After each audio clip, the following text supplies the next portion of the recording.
Hello students, welcome to another video. आज की video में हम लोग लैंग्वेज एंड पैरोल के कॉन्सेप्ट को देखेंगे कि लिंग्विस्टिक्स में ये दोनों चीज़ें क्या होती हैं। अगर हम इंग्लिश में देखें तो लैंग्वेज का मीनिंग होता है टंग, लैंग्वेज, ठीक है।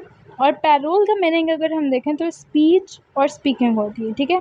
तो लैंग्वेज और पैरोल दोनों मिलकर एक लैंग्वेज बनाते हैं, यानी कि ये जो टंग है और जो हमारी स्पीकिंग और स्पीच और लैंग्वेज, ये सारी चीज़ें मिलके एक बेसिक लैंग्वेज बनाते हैं जिससे हम कम्युनिकेट करते हैं, ठीक है।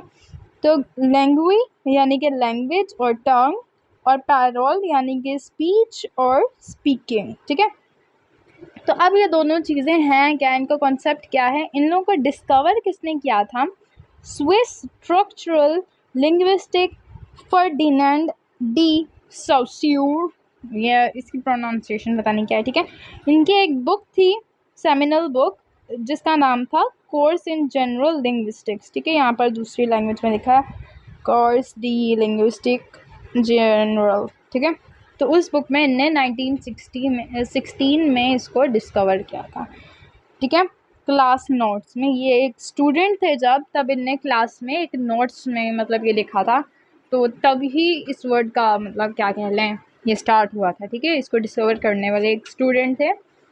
फिर उसके बाद अब ये पैरोल क्या है, लैंग्वेज क्या है, लैंग्वेज क्या है, सॉरी लैंग्वेज तो हम सबको पता है।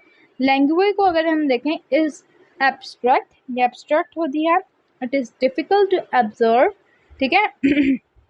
ये डिफ़िकल्ट होती है ऑब्जर्व करने और ऑलमोस्ट इम्पॉसिबल टू कैप्चर, इसको ऑब्जर्व करना डिफ़िकल्ट होता है और ऑलमोस्ट ये बहुत मुश्किल है कैप्चर करना, ठीक है। लैंग्वेज क्या है? Is equal to language and parole. Language क्या था, यानी कि लैंग्वेज, ठीक है। पैरोल उसकी स्पीकिंग, मतलब एक लैंग्वेज है, उसको जब तक हम बोलेंगे नहीं तब तक वो लैंग्वेज कैसे होगी, है ना। तो वो क्या है, ये दोनों मिलके एक लैंग्वेज बना रहे हैं। लैंग्वेज का कॉन्सेप्ट पता चल गया। It can be seen and even recorded as a speech by individual, ठीक है। इसको मतलब हम रिकॉर्ड करा सकते हैं, बोल सकते हैं, ठीक है।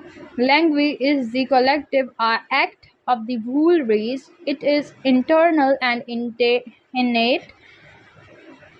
It can not be change, इसको चेंज नहीं किया जा सकता। लेकिन parole is an individual act और एक्सप्रेशन, वो एक्ट है, वो एक्सप्रेशन है, इसको हम रिकॉर्ड कर सकते हैं। इसको स्पीच एक इंडिविजुअल्स, यानी कि इसको अकेला इंसान नहीं कर सकता। पैरोल को बहुत ज़्यादा लोग कर सकते हैं, यहाँ पे इंडिविजुअल्स हैं, लेकिन जो पैरोल है उसको एक अकेला इंसान कर सकता है, लेकिन लैंग्वेज को बहुत ज़्यादा लोग हमें चाहिए होते हैं परफॉर्म करने के लिए। To explain language and parole, Saussure used to explain of chess. The rules of the game of chess are analogous to language. उसके जो rules हैं वो language हैं। They are there for everyone. वो वहाँ हर किसी के लिए, कोई भी उसको छेड़ सकता है। They pre-exist and do not change. वो पहले से ही हैं और उनको कोई change नहीं कर सकता। The act of the playing chess by an individual using the rule of the game chess, मतलब अगर कोई भी खेल रहा है तो उसके रूल्स को मतलब मद्देनज़र रख के तो ही वो गेम खेलता है। एवरी और लेकिन इस एनालॉगस टू पैरोल, सॉरी, लेकिन उन रूल्स को यूज़ करना और सब कुछ वो क्या है, वो पैरोल है। वो जो पहले उसके रूल्स बने हुए हैं, वो जिस तरह एग्जिस्ट कर रही हैं, वो लैंग्वेज है, लेकिन उनको यूज़ करना पैरोल है। तो अब तो आप लोगों को ये दोनों समझ में आ गए होंगे। Parole is the actual action that we engage in when we speak. जब हम बोलते हैं तब जो उनसे हम एक्ट करते हैं, जो कुछ कर रहे होते हैं, वो सब कुछ किस में आता है? पैरोल में। It is essentially speaking. Another way of saying it, language is a universal system. Language universal system है, यानी कि एक लैंग्वेज है वो यूनिवर्सल है, कोई भी उसको देख सकता है, पढ़ सकता है। While parole is the pivotal agent that contribute to expansion of the system. लेकिन पैरोल की मदद से हम उसको बोल सकते हैं, उसको हम प्रैक्टिकली यूज़ कर सकते हैं। होप सो आप लोगों को वीडियो समझ में आई होगी, पैरोल और लैंग्वेज का कॉन्सेप्ट भी। मिलते हैं नेक्स्ट वीडियो में।